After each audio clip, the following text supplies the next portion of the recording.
Good morning students. Today in this video we'll read about equivalent fraction. Equivalent fraction मतलब नाम से ही इसके पता चल रहा है equivalent मतलब equal fraction. ठीक है, equivalent fraction मतलब equal fraction. Let us clear this by few figures. मैंने यहाँ पे एक सर्कल लिया है, ठीक है, और इस सर्कल को मैंने 2 इक्वल पार्ट्स में डिवाइड किया और सिर्फ 1 पार्ट को मैंने शेड किया है. तो इस शेडेड पोर्शन का फ्रैक्शन क्या हो जाएगा? जो टोटल पार्ट्स होता है उसको हम लोग डिनोमिनेटर में लिखते हैं और सिर्फ यहाँ पे 1 पार्ट शेडेड है तो ये ऊपर न्यूमरेटर क्या हो जाएगा? 1 हो जाएगा. मतलब शेडेड पोर्शन का फ्रैक्शन क्या हो जाएगा? 1/2. ठीक है. Let's see the next circle. एक सर्कल लिया है यहाँ पे और इस सर्कल को मैंने 4 इक्वल पार्ट्स में डिवाइड किया. ठीक है, और फिर मैंने 2 पार्ट्स को शेड किया है. तो शेडेड पोर्शन का फ्रैक्शन क्या हो जाएगा? टोटल पार्ट्स 4 है और 2 पार्ट को शेड किया तो 2 हो जाएगा. ठीक है. Next example. फिर से सर्कल लिया है और इसे 8 इक्वल डिविजन्स किए. ठीक है, इसके 8 इक्वल डिविजन्स हुए और मैंने यहाँ पे 4 पार्ट्स को सर्कल किया है, शेड किया है. ठीक है, एक सर्कल है, 8 इक्वल डिविजन्स किया मैंने और 4 पार्ट्स को शेड किया है. तो इसका शेडेड पोर्शन का फ्रैक्शन क्या हो जाएगा? Total parts are 1 2 3 4 5 6 7 8 and shaded portion is 1 2 3 and 4. तो न्यूमरेटर क्या हो जाएगा? 4.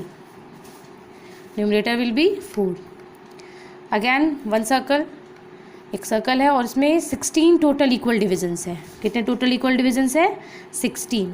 ठीक है, और शेडेड पोर्शन कितने हैं? 8 पोर्शन है. 8 पार्ट को मैंने यहाँ पे शेड किया है तो इसका फ्रैक्शन क्या हो जाएगा? शेडेड पोर्शन का फ्रैक्शन 8/16.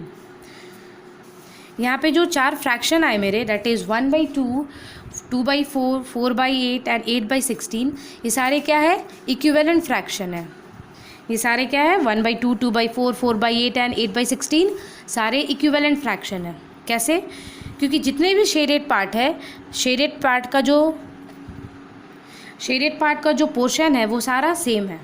जैसे यहाँ देखिए, यहाँ पे सर्कल आधा शेड हुआ. अगर हम पूरी सर्कल की बात करें तो यहाँ पे जो सर्कल है आधा शेड हुआ. अगर ये सर्कल की बात करें तो आधा शेड हुआ. अगर इस फिगर में बात करें तो ये भी आधा शेड हुआ है. अगर इस फिगर में बात करें तो ये भी आधा शेड हुआ है. लेकिन जो 1/2, 2/4, 4/8 और 8/16 है, सारे क्या है? इक्विवेलेंट फ्रैक्शन है. ठीक है, मतलब जो 1/2 है वो इक्वल है 2/4 के भी, 4/8 के भी और 8/16 के भी. ये सारे क्या है? इक्विवेलेंट फ्रैक्शन है. Why? Because each shaded part is same. ठीक है, क्योंकि जितने भी शेडेड पार्ट है वो सारे सेम है तो ये फ्रैक्शन क्या हो जाएगा? इक्विवेलेंट हो जाएगा. Now the next note, equivalent fraction can be formed. Equivalent fractions can be formed by multiplying or dividing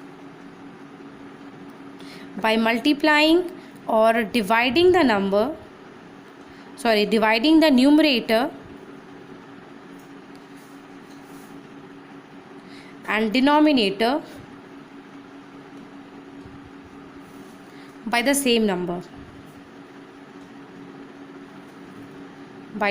by the same number. Equivalent fraction can be formed by multiplying or dividing the numerator and denominator by the same number. Equivalent fraction हम लोग कैसे बना सकते हैं? किसी भी fraction में same number से मल्टीप्लाई करना या फिर सेम नंबर से डिवाइड करके हम लोग इक्विवेलेंट फ्रैक्शन बना सकते हैं. ठीक है, और किस में मल्टीप्लाई या डिवाइड करना है? बोथ न्यूमरेटर एंड डिनोमिनेटर, दोनों में. ठीक है, let's see the example. Suppose एक क्वेश्चन दिया हुआ है, we have to form now equivalent fraction. ठीक है, अगर सपोज 1/3 दिया हुआ है fraction, we have to find the equivalent fraction of 1/3. ठीक है, 1/3 का इक्विवेलेंट फ्रैक्शन निकालना है. तो क्या करेंगे? यहाँ पे क्या है? Equivalent fraction can be formed by multiplying और dividing the numerator and denominator by the same number. तो इसमें हम क्या कर सकते हैं? न्यूमरेटर में भी और डिनोमिनेटर में दोनों से क्या करेंगे? 2 से मल्टीप्लाई कर देंगे. ठीक है, तो हम लोग का क्या आ जाएगा? 1/3 का इक्विवेलेंट फ्रैक्शन आ जाएगा. That is 1 × 2 is 2 and 3 × 2 is 6, मतलब 1/3 का इक्विवेलेंट फ्रैक्शन क्या है, 2/6 है। क्योंकि अभी हम क्या पढ़े अभी, can be formed by multiplying और dividing the numerator and denominator by the same number. Next suppose I am taking example 2/9, ठीक है। 2/9 का नेक्स्ट हमें इक्विवेलेंट फ्रैक्शन निकालना है, ठीक है। इसमें क्या करेंगे, किसी से ही मल्टीप्लाई कर सकते हैं, बट जो मल्टीप्लाई या डिवाइड करेंगे तो सेम नंबर होना चाहिए, न्यूमरेटर में भी उसी से और डिनोमिनेटर में भी उसी से। तो यहाँ पे हम 3 से ही मल्टीप्लाई कर सकते हैं। तो 2/9 का इक्विवेलेंट फ्रैक्शन क्या आ जाएगा, 2 × 3 इज़ 6 एंड 9 × 3 इज़ 27, मतलब 2/9 का इक्विवेलेंट फ्रैक्शन क्या है, 6/27, ठीक है। Now suppose I am taking example, we have to find 4 equivalent fraction, 4 equivalent fractions of 1/5। 1/5 का 4 इक्विवेलेंट फ्रैक्शन निकालना है हमें, ठीक है। तो क्या करेंगे, पहला 4 निकालना है, तो पहले 1/5 में 2 से मल्टीप्लाई करेंगे, फिर 1/5 में 3 से मल्टीप्लाई करेंगे, 1/5 में 4 से मल्टीप्लाई करेंगे और 1/5 में 5 से मल्टीप्लाई करेंगे। तो यहाँ पे 4 इक्विवेलेंट फ्रैक्शन हमारा आ जाएगा, ठीक है। लेट्स मल्टीप्लाई, 1 × 2 इज़ 2 एंड 2 5 2 जा 10, 1 × 3 is 3 and 5 × 3 is 15, 1 × 4 is 4 and 4 5 4 is 20, 1 5 is 5 and 5 5 is 25। मतलब 1/5 का कौन कौन सा इक्विवेलेंट फ्रैक्शन आया हमारे पास, 4। तो 2/10, 3/15, 4/20 and 5/25, these are the equivalent fractions of 1/5। ये सारे क्या है, 1/5 के इक्विवेलेंट फ्रैक्शन है। यहाँ पे हम 1 से मल्टीप्लाई नहीं करेंगे, क्योंकि जब 1 से मल्टीप्लाई करेंगे न्यूमरेटर और डिनोमिनेटर में तो वही फ्रैक्शन आ जाएगा। तो स्टार्ट किससे करेंगे, 2 से स्टार्ट करेंगे, ठीक है, ठीक है। 2 3 4 5, ठीक है। Now let's see the second example, find 5 equivalent fraction,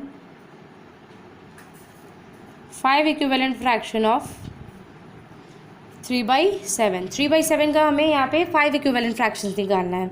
मतलब 3/7 में किससे पहले मल्टीप्लाई करेंगे, 1 से मल्टीप्लाई नहीं करेंगे, क्योंकि जब 1 से मल्टीप्लाई करेंगे तो वही नंबर आ जाएगा हमारा, वही फ्रैक्शन आ जाएगा। तो स्टार्ट किससे करेंगे हम लोग, 2 से स्टार्ट करेंगे, ठीक है।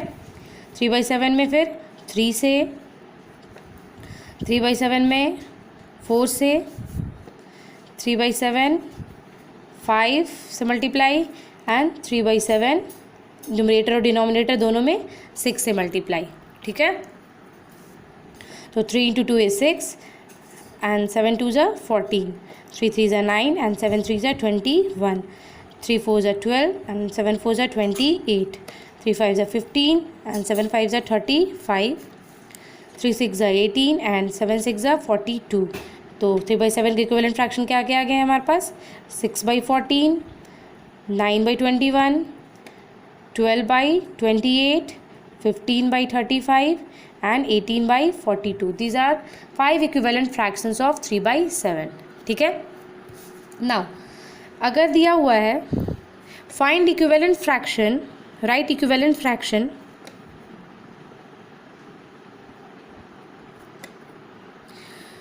Right equivalent fractions of 3/4। 3/4 का इक्विवेलेंट फ्रैक्शन निकालना है। जब न्यूमरेटर जो है, न्यूमरेटर दिया हुआ है 18, ठीक है, न्यूमरेटर कितना है 18 दिया हुआ है। इक्विवेलेंट फ्रैक्शन निकालना है 3/4 का, जब न्यूमरेटर दिया हुआ है कितना 18, न्यूमरेटर मतलब ऊपर वाला, ठीक है। 3/4 इज़ द फ्रैक्शन, न्यूमरेटर दिया हुआ है 18, मतलब ऊपर हम लोग लिखेंगे 18, ठीक है।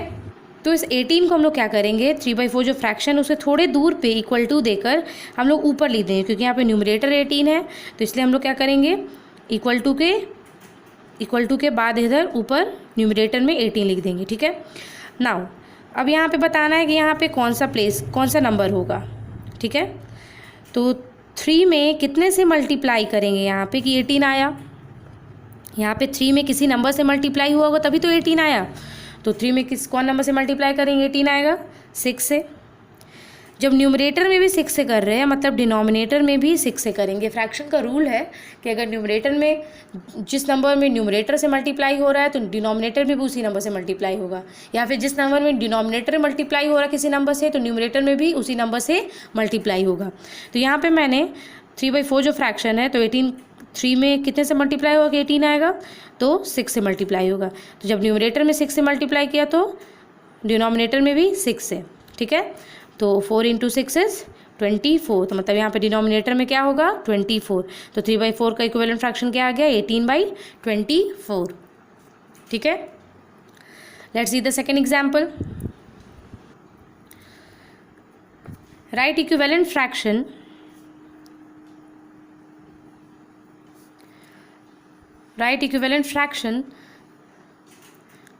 of 2/7 when denominator is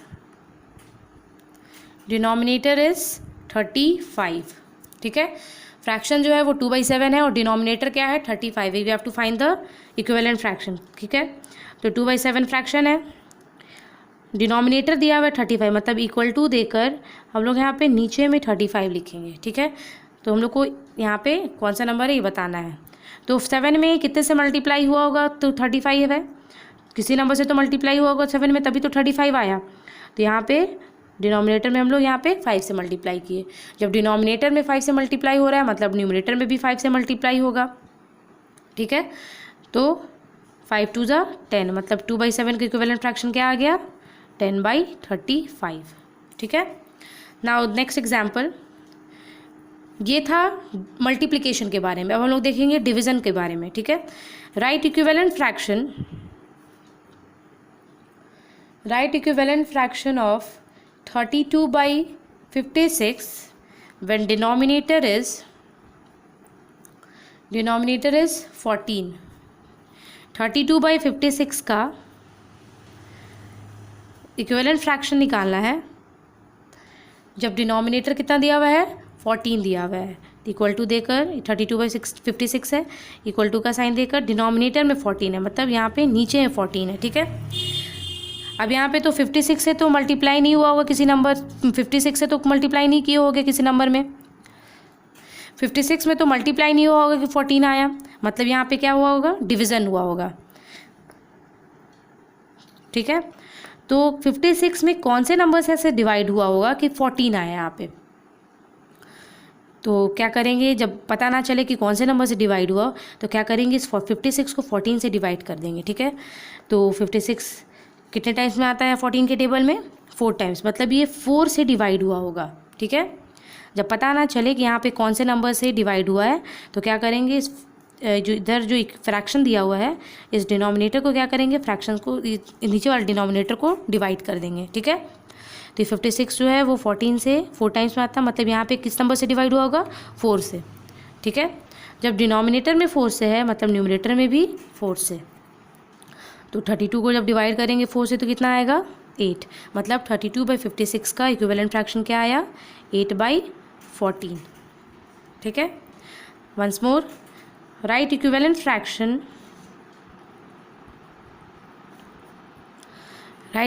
fraction of 40/88 when numerator is 5। 40/88 का इक्विवेलेंट फ्रैक्शन निकालना है जब न्यूमरेटर क्या है 5 है, ठीक है।